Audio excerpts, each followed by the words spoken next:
बाद मरने के भी तुझसे जुदा हो नहीं सकता, अय वतन अब इससे ज़्यादा और मैं तेरा हो नहीं सकता। तिलक जंजूरा खा प्रभुता का, कीनो बड़ो कलू में साका, साधन हेत इति जिन करी, शीश दिया पर सीना उचरी। प्यारे देशवासियों, गुरु तेग बहादुर पातशाह की शहादत 1675 में चांदनी चौक दिल्ली में हुई और उनके साथ ही उनके 3 सिखों, भाई मतीदास जी, भाई सतीदास जी, भाई दयाल दास जी, उनकी भी शहादत हुई। बहुत ही जालिमाना तरीके से गुरुजी के सामने उनको भी कत्ल कर दिया गया। आने वाली नवंबर को इन चारों शहादतों को 350 साल हो जाएंगे। इसी संबंध में एक बहुत ही सुंदर शोभा यात्रा, बहुत ही शानदार नगर कीर्तन, बहुत ही खूबसूरत दीनी जुलूस, जो कि असम में प्यारे देशवासियों एक टाउन है धुबरी से एक नगर कीर्तन जो 21 अगस्त से शुरू हुआ, वो पूरा देश का भ्रमण करते हुए, पूरे देश में एक ईश्वरवादिता का प्रचार करते हुए, तौहीद व वैदानियत की तबलीग करते हुए आज रात हमारे पास के शहर काशीपुर उत्तरांचल में रुका। काशीपुर से होकर रामपुर, फिर आगे वो नगर कीर्तन जो है मुरादाबाद होते हुए नाइट स्टे जो होगा वो मेरठ में होगा। इसी तरह ये नगर कीर्तन पूरे देश में और बाकी स्टेट्स में भी जाएगा और लास्ट नवंबर को अनंतपुर साहब पहुंचकर वो नगर कीर्तन संपूर्ण होगा। अब थोड़ा सा विचार करें प्यारे देशवासियों कि असम धुबड़ी से ही क्यों आरंभ हुआ। गुरु नानक देव जी महाराज जो कि एक ईश्वरवादिता का प्रचार करते हुए, तौहीद व वैदानियत की तबलीग करते हुए असम की तरफ गए थे, परंतु उनके बाद और कोई गुरु साहब नहीं जा पाए। हाँ, फिर गुरु तेग बहादुर जी महाराज वो ढाका भी गए, जैसे गुरु नानक देव जी भी ढाका गए थे। ढाका से फिर आसाम भी आए। आसाम में गुरु तेग बहादुर जी महाराज एक ईश्वरवादिता का प्रचार कर रहे थे। तब प्यारे देशवासियों दिल्ली में एक हलचल हुई। मुगल बादशाह के मुख्य सेना नायक सिपह सलार मिर्ज़ा राजा जय सिंह की मृत्यु के बाद, उनकी वफ़ात के बाद उनके बेटे मिर्ज़ा राजा राम सिंह जी को मुख्य सेना नायक बनाया गया, सिपह सलार बनाया गया। लेकिन उन्हीं दिनों छत्रपति शिवाजी को मुगल हुकूमत ने गिरफ्तार करके दिल्ली में कैद कर रखा था और मिर्ज़ा राजा राम सिंह की ये जिम्मेदारी लगाई थी कि आप पूरी निगरानी रखें कि ये शिवाजी यहाँ जेल से भाग ना जाए। लेकिन हुआ वही, शिवाजी जो थे वो जेल से फरार हो गए और बादशाह औरंगजेब का पूरा जो शक था वो मिर्ज़ा राजा राम सिंह पे आ गया कि इनकी मिली भगत से ही वो फरार हुए, नहीं तो इतने सख्त पैरे में फरार तो हो ही नहीं सकते। अब मुख्य सेना नायक थे, सिपह सलार थे। ज़्यादा डायरेक्ट तो कुछ नहीं कहा बादशाह सलामत ने। एक हलचल मचती थी ब्रह्मपुत्र दरिया के किनारे असम में। ब्रह्मपुत्र दरिया के पास की जो जगह है वहाँ पर कब्जा था अहोमी कबीले का।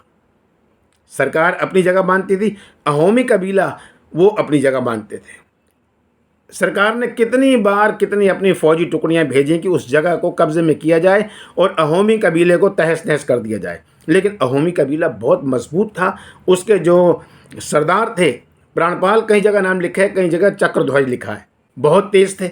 जितनी शाही फौज जाती दिल्ली से वो ख़त्म कर देते, वापस कोई नहीं आता। एक किस्म का ये महसूस किया जाने लगा था कि जो भी अहोमी कबीले से असम में टकराने जाएगा वो वापस नहीं आएगा, वो सिर पे कफन बांध के जाएगा। और इसी मौके की नज़ाकत को देखते हुए बादशाह औरंगज़ेब ने मिर्ज़ा राजा राम सिंह को कहा कि आप असम की मुहिम पर जाएं और अहोमी कबीले से मुकाबला करें और अपनी जगह आज़ाद कराएं। क्योंकि बादशाह के दिल में ये था, अहोमी कबीले की मुहिम पर जाने में 2 फ़ायदे होंगे। अगर कबीला फ़तेह हो गया तो मुग़ल हुकूमत की जीत हो गई। अगर कबीला फ़तेह ना हुआ, मिर्ज़ा राजा राम सिंह मारा गया, तो समझो राजा राम सिंह को सज़ा मिल गई। अब राजा राम सिंह भी समझते, जब बड़े बड़े फौजी जो है, बड़े बड़े सिपह सलार गए और वापस नहीं आए, लेकिन फिर भी हुक्म था बादशाह का, जाना तो था। जब ये असम पहुँचे तो इनको पता लगा कि गुरु तेग बहादुर जी महाराज असम में हैं। इनको एक उम्मीद नज़र आई। पैगाम भेजा गुरु तेग बहादुर जी महाराज को, अपनी चिट्ठी लिखी, अपना पूरा तारुफ कराया और मिलने की ख्वाहिश जताई। गुरु तेग बहादुर जी इनसे मिलने आए, सारी बात सुनी। उन्होंने कहा चलो कोई बात नहीं, अल्लाह चाहेगा, वाहिगुरु ईश्वर खुदा चाहेगा तो सही हो जाएगा सब कुछ।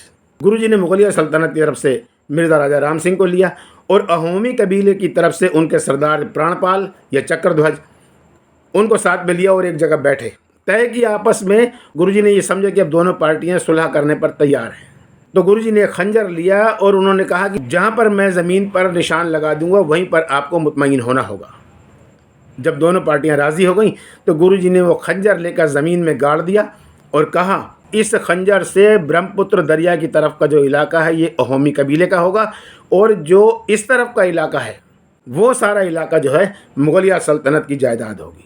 दोनों मिर्ज़ा राजा राम सिंह भी और राजा चक्रध्वज भी दोनों राज़ी हो गए। ये कॉम्प्रोमाइज़ गुरुजी ने कराया। तो वहाँ पर उनकी याद में एक बहुत बड़ा गुरुद्वारा बना है। गुरुद्वारा दमदमा साहिब के लफ्ज़ है जिसके माने आराम। जहाँ पर गुरु साहब ज़्यादा दिन आराम करते थे ना, तो वहाँ पर उस जगह का नाम दमदमा रखा जाता था। और वहीं पर गुरु खंजर साहब, वो स्थान, वो जगह जो है जहाँ गुरु साहब ने खंजर लगाया था, वो जगह आज भी मशहूर है, प्रसिद्ध है, गुरु खंजर साहब के नाम से।